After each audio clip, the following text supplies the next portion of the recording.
Flavien Duranquet, bonjour. Bonjour à tous. Merci d'être avec nous. Vous êtes le gérant des transports Filleul, représentant du groupement de routiers français. Et Rodolphe Barbarin, bonjour. Bonjour. Vous êtes chauffeur routier, représentant également du groupement de routiers français, les routiers qui se mobilisent. Donc ce lundi, dans notre région, des barrages filtrants vont être installés sur des points stratégiques. Déjà Flavien, pourquoi cette mobilisation? On va parler, il y a plusieurs points de crispation, mais si on pouvait le résumer. L'idée, c'est de dire stop et de tirer la sonnette d'alarme, parce que nos entreprises sont en difficulté. Du coup, nos salariés, par la même occasion, le sont aussi. Et du coup, on veut dire stop à quoi? Stop à la concurrence déloyale, notamment. Vous dites que votre secteur est en crise. Oui, ça fait plusieurs mois qu'on est en difficulté, parce qu'il y a beaucoup moins d'activité. Et alors que sur la route, vous croisez 8 camions sur 10 qui sont des étrangers. Et ce qu'on voudrait, c'est récupérer ne serait-ce que la moitié de ces 8 camions sur 10. C'est quoi qui pêche? C'est principalement la concurrence des pays d'Europe de l'Est qui vous prennent une bonne part du marché? Pas que. Pas que. Déjà, crise économique, premièrement. Et ensuite, il faut se dire qu'il faudrait qu'on récupère en fait la moitié de ces camions. Si on récupérait la moitié, en fait, la crise économique serait moins dure pour nous. Pour un patron, donc évidemment, il y a des difficultés qu'on imagine qui sont des difficultés financières de trésorerie. Concrètement, il y a des entreprises qui disparaissent là depuis quelques mois. Tout à fait. 2023, 2000 entreprises de transport routier de marchandises ont disparu. Donc c'est une année exceptionnelle dans le sens négatif, évidemment. Et on craint pour 2024 plus du double. Donc il y a la concurrence des transporteurs étrangers, vous l'avez dit. Il y a aussi la hausse des carburants, l'inflation, tout ça, ça a pesé grandement sur votre activité. L'inflation, l'augmentation, toutes les augmentations qu'on subit et la baisse d'activité qui occasionne baisse de prix.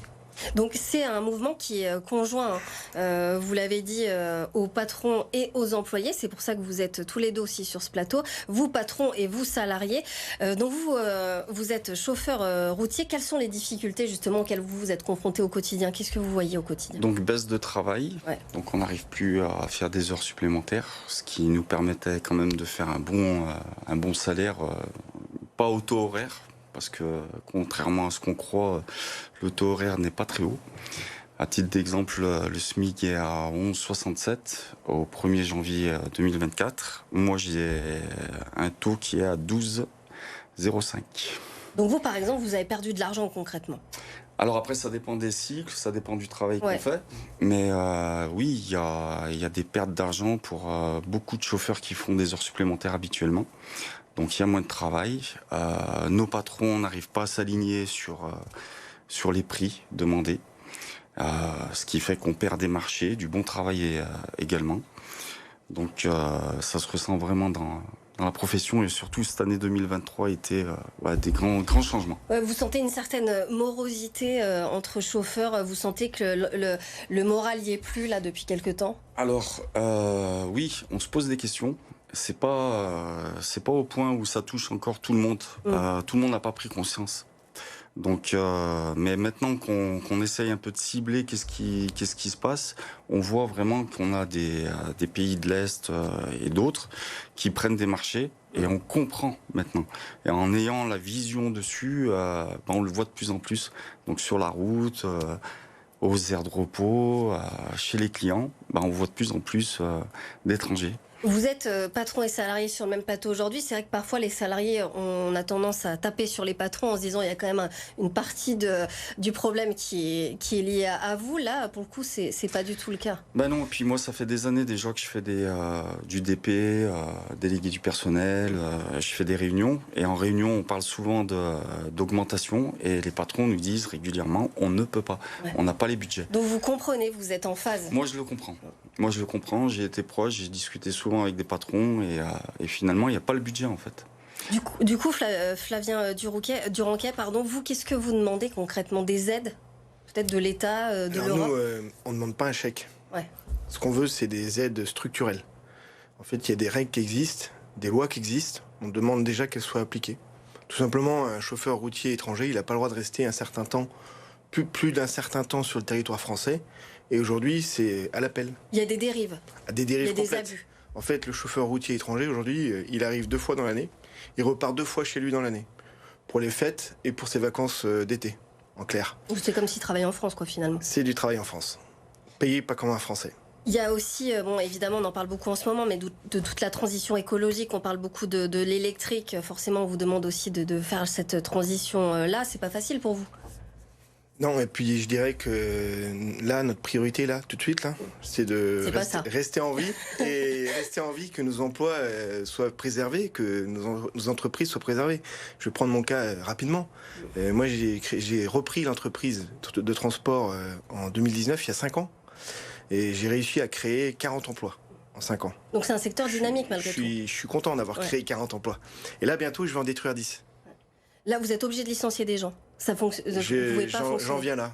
Oui, je vais commencer là. Donc là, des licenciements chez vous, chez d'autres transporteurs aussi. Là, c'est la tendance, quoi.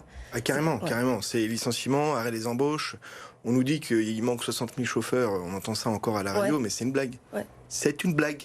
C'est juste que vous pouvez pas tout simplement gérer ce que vous avez. C'est faux, en fait. Et donc, vous, c'est sûr que bon, pour le personnel, on peut imaginer les difficultés que ça engendre de se retrouver avec comme ça, 10 salariés licenciés d'un coup. Et surtout, je me permets juste, surtout ce qui est très important, c'est que aujourd'hui, moi j'ai joué collectif pendant quelques mois. J'ai dit, ok, on va tous serrer les dents, on se serre les coudes. Patron, salarié, on fait moins d'heures, du coup les payes se réduisent. Et mes chauffeurs, du coup, en ce moment, ça fait 3 mois que tous les mois, ils ont une perte de salaire de 200-300 euros net. Donc mes salariés, moi ça me touche personnellement, ils me disent, Flavien, on joue le jeu, mais tous les mois, on perd 300 euros net. Stop. Et alors je leur dis, ok, stop. Et comment on fait stop? On détruit des emplois. C'est pas le but aujourd'hui. Moi, mon but, c'est pas d'envoyer des gens au chômage pour qu'ils soient subventionnés par l'État, etc. C'est le cercle vicieux. Mon but, justement, c'est de mieux payer mes gens et de garder mes emplois et de pas profiter du chômage. Donc, du coup, aujourd'hui, mobilisation des chauffeurs routiers. Concrètement, ça va se passer comment? C'est des barrages filtrants un petit peu partout. C'est national, d'ailleurs, Oui. Donc, c'est une première étape. Donc, on va mettre en place certains points.